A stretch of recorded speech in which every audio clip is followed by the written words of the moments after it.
Mire que tenemos hasta distintos idiomas. Que he estado en países donde uno tiene que ser traducido porque nadie lo entiende, pero sin embargo las reuniones son exactamente iguales. Y usted me dice, ¿porque están establecidas así por Dios? No. Porque nadie se animó a cambiar el formato. Nadie se animó a ir un poquito más allá de lo que hemos sido. Es más cómodo el formato. Es más llevadero. Me va siguiendo un poquito. No quiero usar tiempo presentándome quién soy. ¿No? Después usted averigüe quién soy y así no me invita más. Y bueno, esa foto que veían ahí es mi esposa, la que está ahí conmigo en la foto. Pero los años que hemos servido al Señor, hermanos, nos dan el respaldo de que lo que decimos funciona. Hoy les contaba un poco a los pastores que almorzamos que allá por el año 2007, 2008, yo tomé una decisión en mi ministerio. Nunca más predicar lo que no vivo. Si algo no lo puedo vivir, no lo voy a predicar. Porque, a ver, usted puede estar pasando por un momento difícil de su vida y no por eso usted va a renunciar a la prédica. Usted puede estar pasando por un momento diferente, matrimonialmente, familiarmente, pero si eso se convierte, eso se transforma en un estilo de vida, ya no sirve. Es desgastante, es deprimente, es peligroso. Porque se hace una costumbre, decir lo que no sé cómo resolverlo. ¿Sí? Y muchísimas personas, yo he visto en distintos países, Venezuela, Bolivia, Paraguay, Uruguay, Brasil, Chile, España misma, hemos visto mucha gente dando un mensaje que es una expresión de deseo. ¿Me sigue? Cuando usted predica o cuando yo predico una expresión de deseo, es muy difícil que suceda. Porque son creencias, cosas que yo creo que van a pasar. Usted me dice, pero si yo las creo, Dios las va a hacer. No necesariamente. No necesariamente Dios hará lo que yo creo. Dios hará lo que ha diseñado Él para hacer. Dios tiene un diseño en su palabra. Por más que yo las crea, si no están en el diseño de Dios. Entonces yo tengo que profundizar en lo que Dios estableció como diseño y animarme al cambio. Si usted me pregunta por qué usted está en Santiago del Estero, porque yo creo que aquí debe haber gente con la decisión de decir, che, quiero un poquito más de lo que he logrado hasta acá. Quiero un poquito más de lo que he tenido. Quiero saber junto con mis hermanos, o quiero aprender, o quiero volcar lo que he aprendido para ver si funciona en otro. Por eso estamos acá. No estamos acá porque... Y usted me dice, ¿por qué? ¿Y cómo hacemos para resolver estos problemas? Y hay que trabajar 20 años, 25 años, no importa cuánto tiempo. Lo que importa es saber dos cosas fundamentales, hermano. Que el Evangelio es la buena noticia para la gente, basada en una mala noticia. Y los que estuvieron en el hotel se deben acordar cuando hablamos un poquito de eso. ¿Cuál es la buena noticia? Que Cristo comenzó una iglesia en una cruz. El Señor dio la vida y rescató lo que nosotros habíamos perdido. ¿Cuál es la mala noticia? Que Adán le había entregado el poder a Satanás. Porque la mala noticia no es que a vos se te fundió el auto o que se te enfermó un familiar. Porque esa es una mala noticia humana y las malas noticias humanas no mueven el amperímetro en lo espiritual. Es lo espiritual lo que nosotros tenemos que resolver. ¿Me va siguiendo, por favor? Entonces, esa buena noticia está basada en una mala. Podemos hablar después, si quiere, tomando mate y desarrollar un poco más este tema. Y la otra gran noticia, o sea, la otra maravillosa cosa que nosotros tenemos que saber, que lo que nosotros creemos no es para nosotros, es generacional. Mire,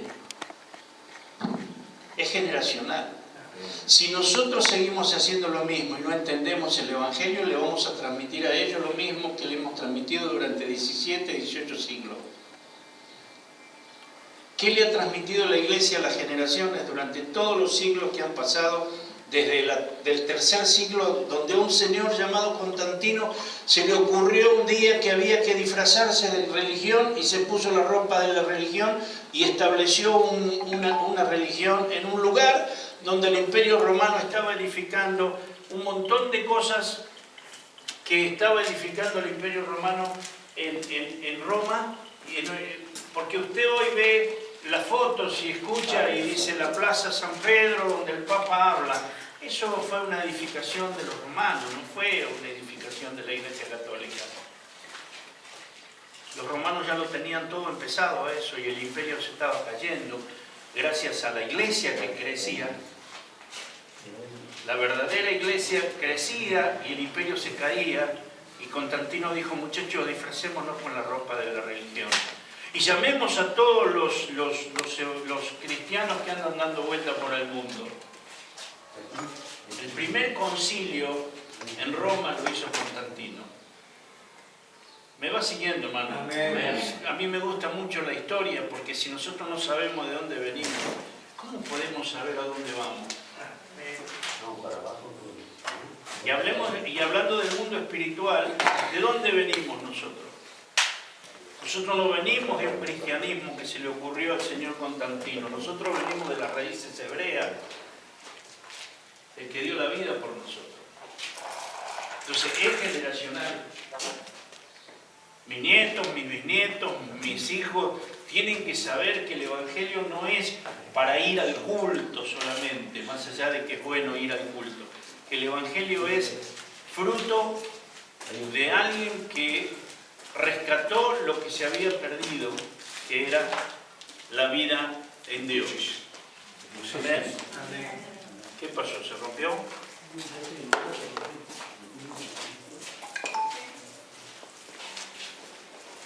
No se distraiga.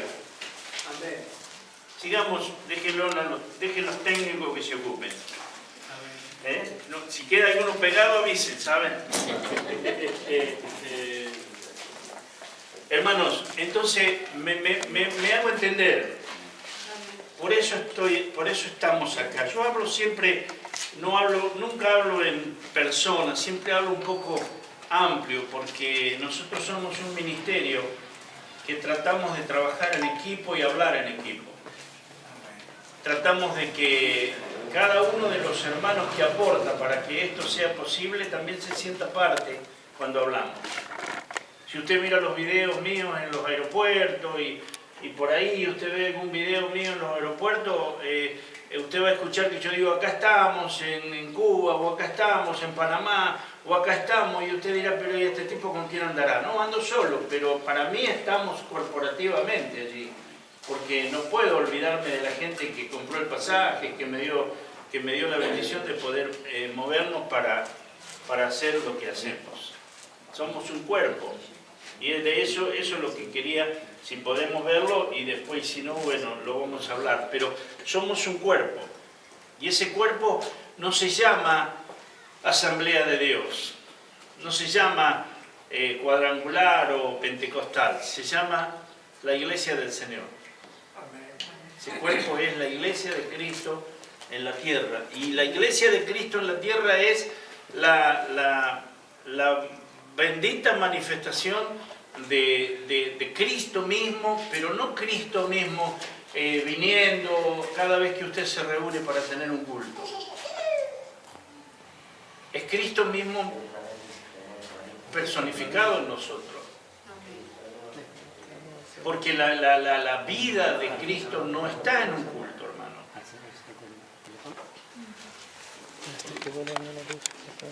La gente dice, vamos al culto a buscar a Dios. ¿Ya está? Sí. Y no se me vaya a ofender por esto. Yo voy al culto a aprender de Dios, o a saber más de Dios, pero no a buscarlo. Pero hay mucha gente que tiene un Dios de templo. En la casa vive como se le antoja, pero lo tiene como el Dios de templo, el Dios de salón, el Dios externo, ¿sí? Es el Dios afuera. Entonces, cuando oramos con el Dios afuera. Señor, yo te pido que tú me mires. ¿Dónde habita Dios en la tierra? ¿Qué necesita Dios para habitar? Nuestra vida. Jesús le dijo, Dios le dijo a Adán, gobierna, trabaja, mostrame.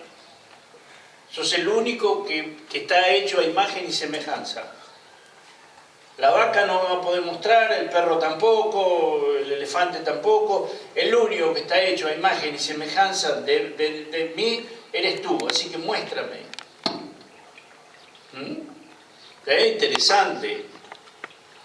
Ahora, interesante ¿por qué? Porque nosotros tenemos la posibilidad de que la iglesia pueda ser vista en el mundo. ¿Cómo es vista la iglesia en el mundo?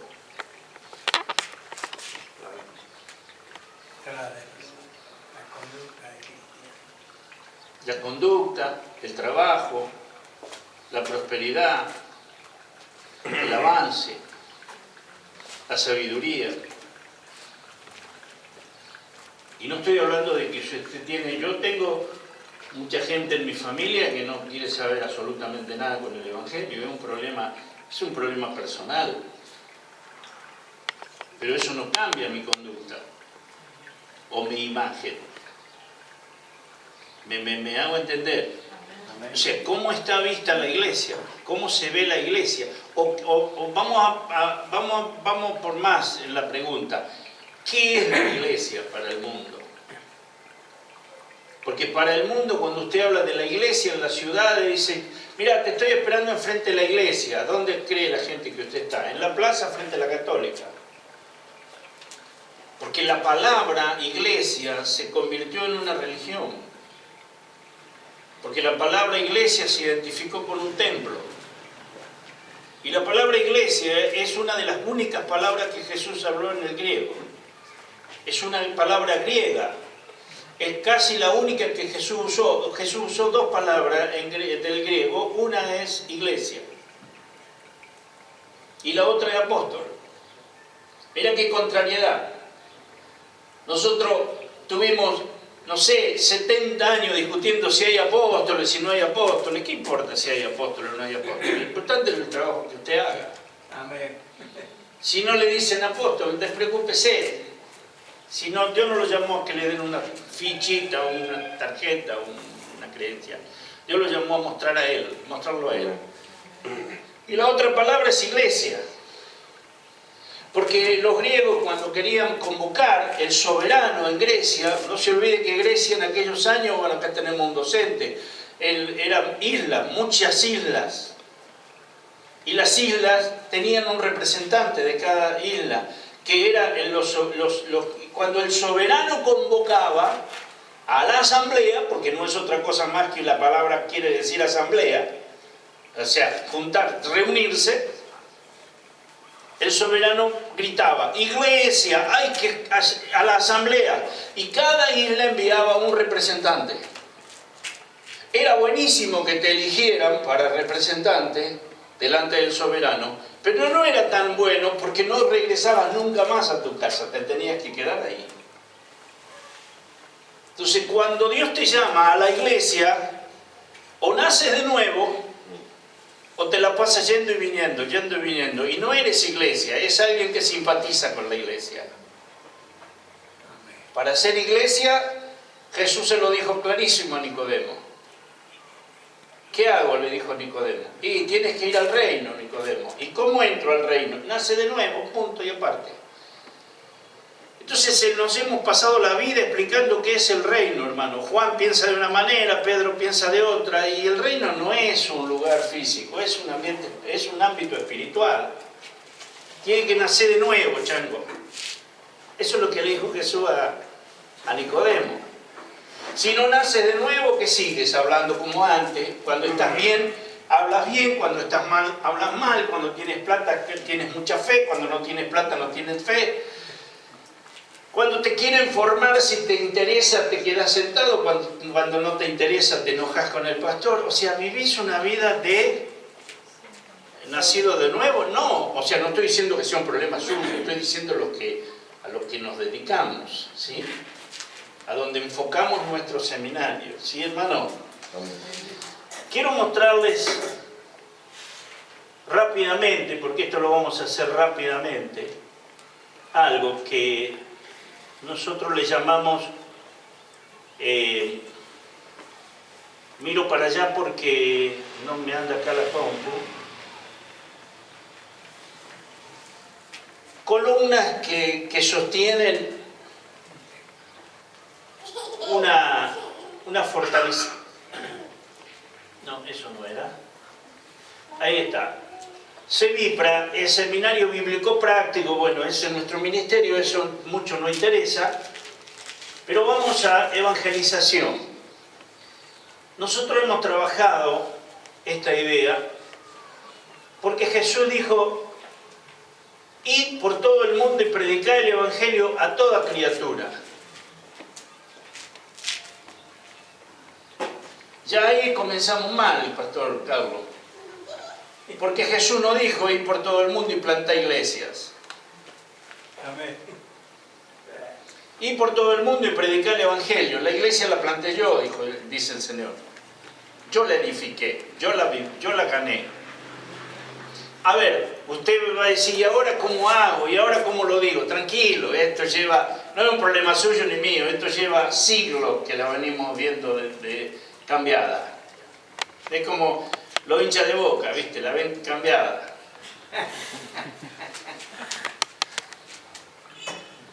Reciben la ven afuera.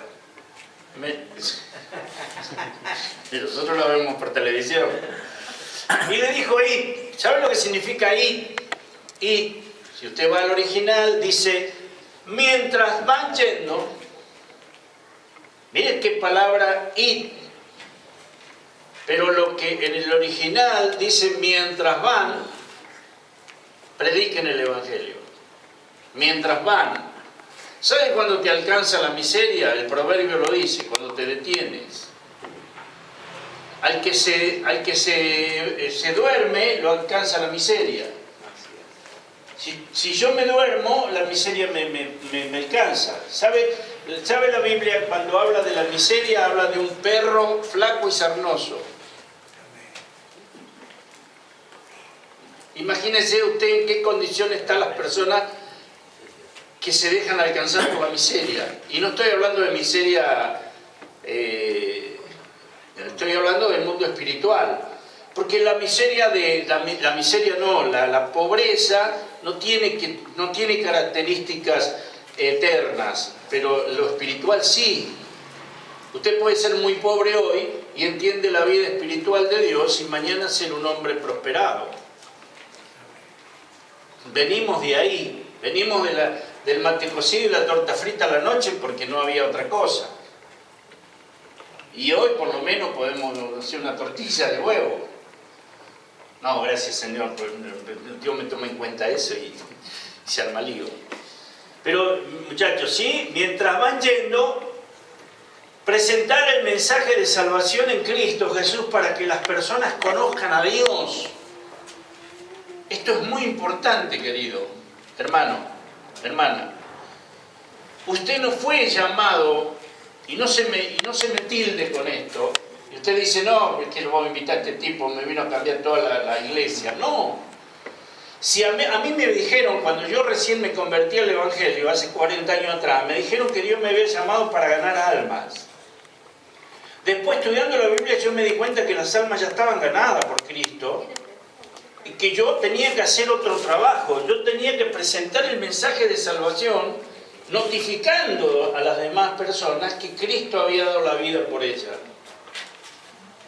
Entonces, mientras nosotros buscamos respaldo para ganar almas, al enemigo le interesa que nosotros estemos en esa.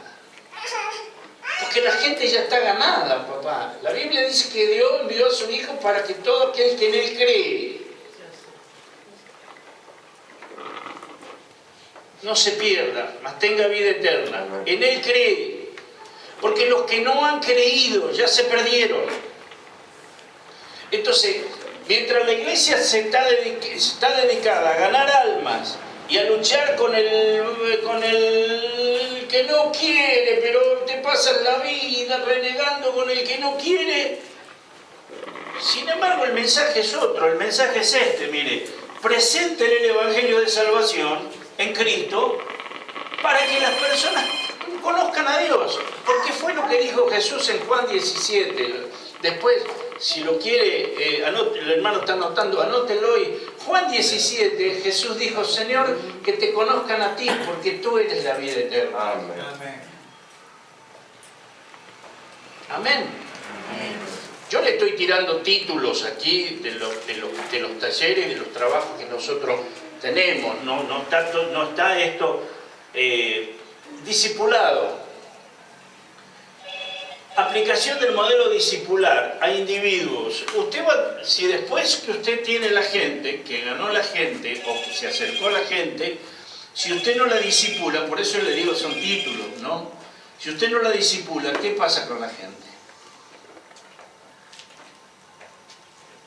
La gente cree, hermano, ¿vio cuando usted entra nosotros tenemos en una cadena de supermercado con mi hijo y unos cuantos muchachos más. ¿Y qué hacen ellos cuando les llega alguna oferta de alguna cosa? ¿Dónde la ponen? En la punta de la góndola. La gente entra y compra la oferta. Mi hijo el otro día consiguió un aceite barato de una persona que necesitaba vender aceite y compró ese aceite. ¿De dónde lo puso? En la punta de la góndola. La gente entraba y decía, mirá el precio del aceite, ¿de dónde sacaron? Todavía lo bromeaba y decía, esto es pirata, eso es pirata. Usted lo pone ahí porque quiere que la vean. ¿Sí? Por eso, porque está de oferta. ¿Cuántas veces nosotros hicimos o hacemos un mensaje de oferta? Venga al culto y Dios le va a resolver todos sus problemas. Le estamos mintiendo, hermano. Y la verdad, no es la verdad. ¿Por qué Dios tiene que resolver los problemas? Si usted y yo ni sabemos por qué los tiene. Usted me dice, ¿y cómo le predico ahora? Venga a Dios para que lo conozca. Para que usted tenga vida eterna. Y si Dios no me resuelve los problemas, y no sé, mi hijo, pero Dios no vino para eso. Es muy chiquito pensar que Cristo murió en la cruz, dio su vida para que nosotros resolvamos el problema que tenemos con la suegra. Hace 50 años estamos peleando con la suegra y ahora vamos a unir a la iglesia para que Dios lo resuelva. Es muy probable que Dios lo resuelva. ¿Por qué? Porque te va a cambiar la mentalidad, te va a cambiar el corazón, va a reforzar tu espíritu, te va a dar amor por lo que no tenías amor. Es muy probable que se termine resolviendo el problema con la nona. Pero no ese es el mensaje. ¿Se entiende? ¿Se entiende? Tendríamos que estar 3 días, 4 días, una semana para cada tema. Pero aplicamos eso, sí, vamos al punto, enseñando cómo lo discipulamos a la persona. Enseñando todo lo que os he enseñado, dijo Pablo.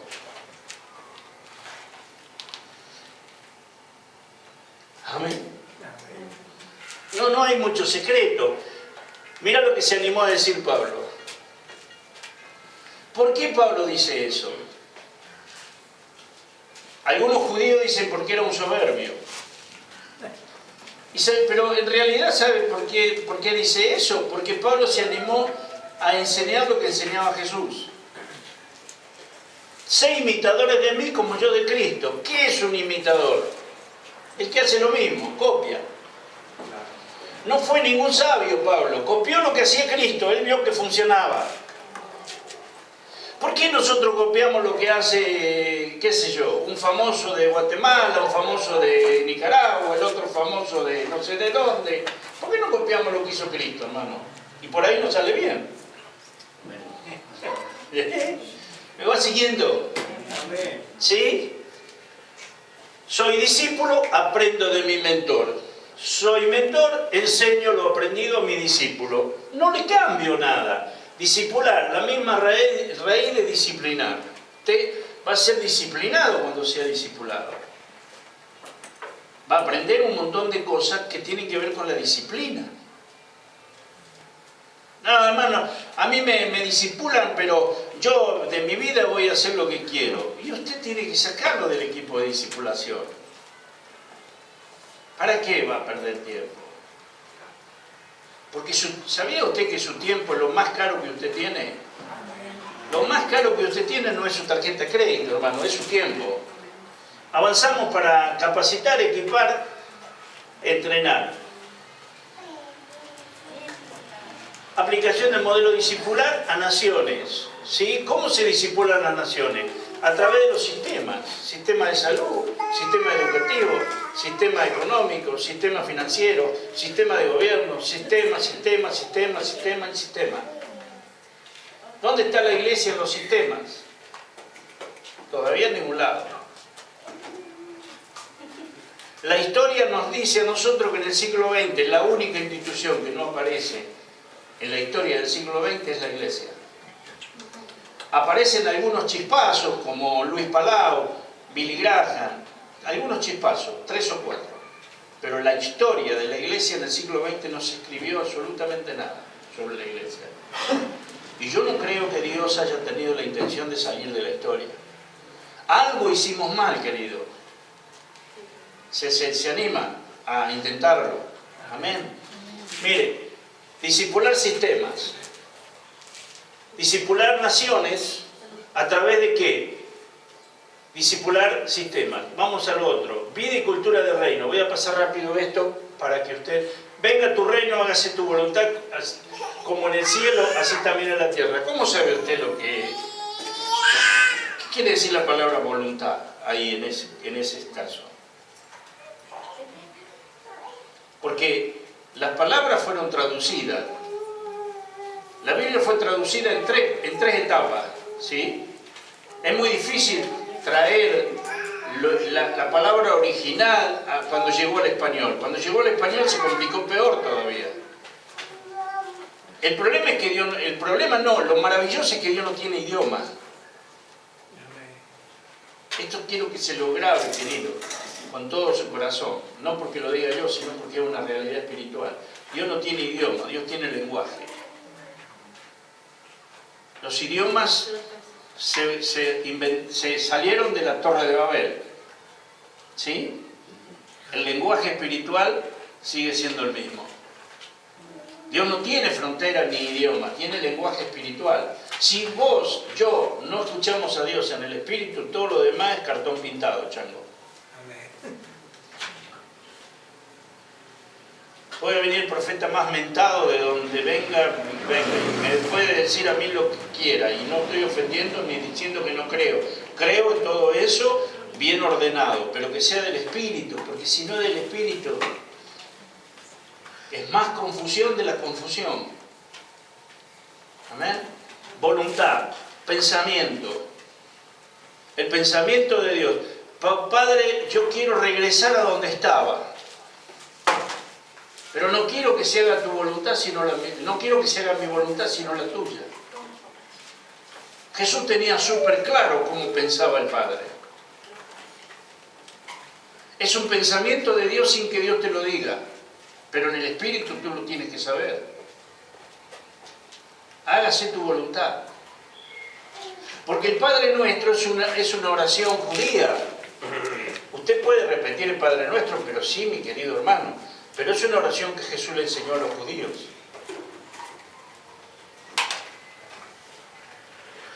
cuando se armó el concilio en Jerusalén y se le dio la orden para los gentiles, no aparece el Padre Nuestro ahí. Usted lo puede decir, lógico, no le va a estorbar, ni le va a hacer mal decirlo. Pero si usted no conoce el país, dice, ¿cómo va la iglesia?